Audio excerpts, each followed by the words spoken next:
growth trajectory, because India has always been an economy that focused on human development.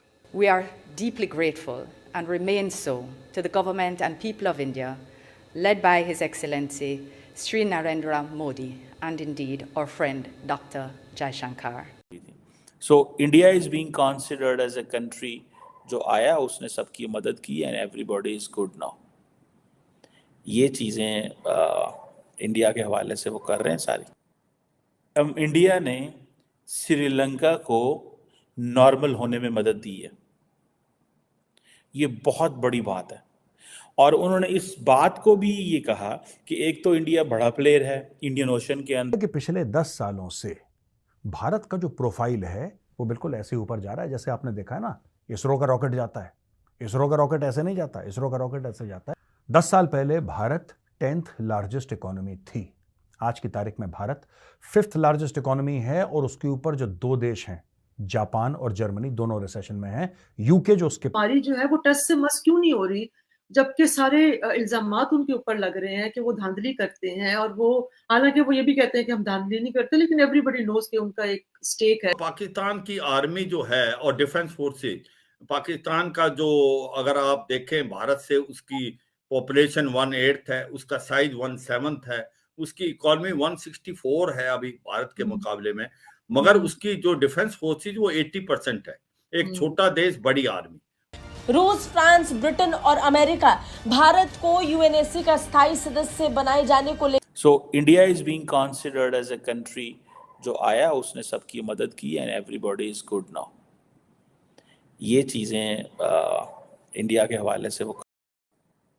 India ने श्रीलंका को normal होने में मदद दी है. ये बहुत बड़ी बात है.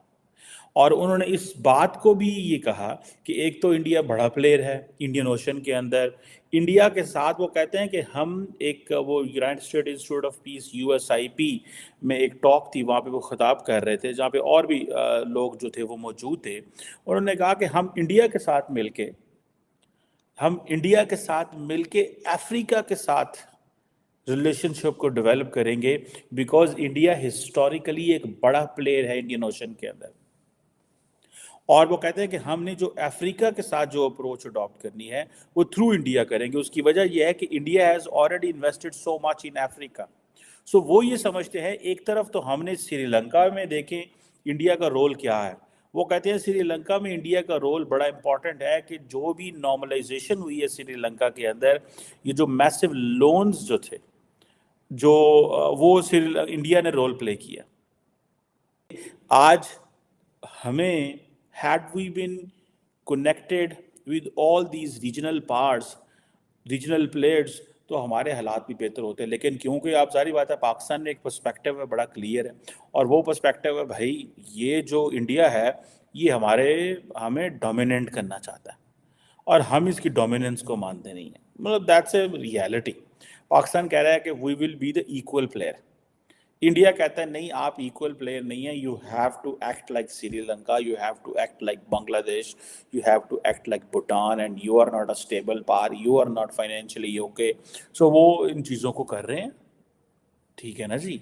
और इसी चीज़ को देखें कि 10 साल पहले भारत 10th लार्जेस्ट इकोनॉमी थी.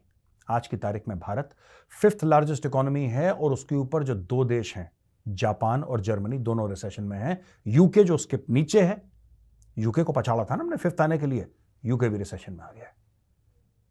भारत की इकोनॉमी 7+% पे ग्रो कर रही है, the fastest growing large economy in the world. यह बात लोगों को खटकती है. दूसरी बात, भारत का जो स्टॉक मार्केट है, भारत का जो शेयर मार्केट है, दुनिया का 4था बड़ा शेयर मार्केट बन चुका है. उसके और जापान के बीच में लगभग $2 ट्रिलियन का फर्क है और भारतीयों को यह विश्वास है कि अगले 4-5 साल के अंदर वो भी नाप देंगे. तीसरी बात, भारत धीरे धीरे दुनिया का मैन्युफैक्चरिंग हब बन रहा है और धीरे धीरे भारत सप्लाई चेन का माहिर बन रहा है. सप्लाई चेन भारत ने कैप्चर करना शुरू कर दिया. चौथी बात, चाइना से कंपनियां हटके भारत आ रही हैं. ये चाइना को बुरा तो लगता होगा. और दोस्तों एक बात है सच, अगर आपको सच बात बोलूं कहीं ना कहीं बेइज्जती भी महसूस होती होगी। भारत की डिप्लोमेसी ले लीजिए, 6ठा नंबर डिप्लोमेसी भारत की, हर जगह भारत की वाहवाही है। एक हमारी जो है वो टस से मस क्यों नहीं हो रही, जबकि सारे इल्जामात उनके ऊपर लग रहे हैं कि वो धांधली करते हैं, और वो हालांकि वो ये भी कहते हैं कि हम धांधली नहीं करते, लेकिन एवरीबडी नोज कि उनका एक स्टेक है इसमें। तो ये एज एन इंडिपेंडेंट एनालिस्ट आप कैसे देखते हैं कि ये क्यों ये फौज इतनी, क्या दुनिया भर में और भी एग्जांपल्स हैं जब कि इतनी ज्यादा जब आपकी मुदाखलत हो जाए तो फौज भी एक पार्टी की तरह बन जाती है and it doesn't make any difference to it? हाँ बिल्कुल, देखो दुर्गाना आपने ये ठीक बोला, दो तीन बातें हैं। देखो पाकिस्तान की आर्मी जो है और डिफेंस फोर्सेज, पाकिस्तान का जो अगर आप देखें भारत से उसकी पॉपुलेशन 1/8 है, उसका साइज 1/7 है, उसकी इकोनॉमी 164 है अभी भारत के मुकाबले में, मगर उसकी जो डिफेंस फोर्सेज वो 80% है। एक छोटा देश बड़ी आर्मी, और यही नहीं एक पुअर देश और रिच आर्मी।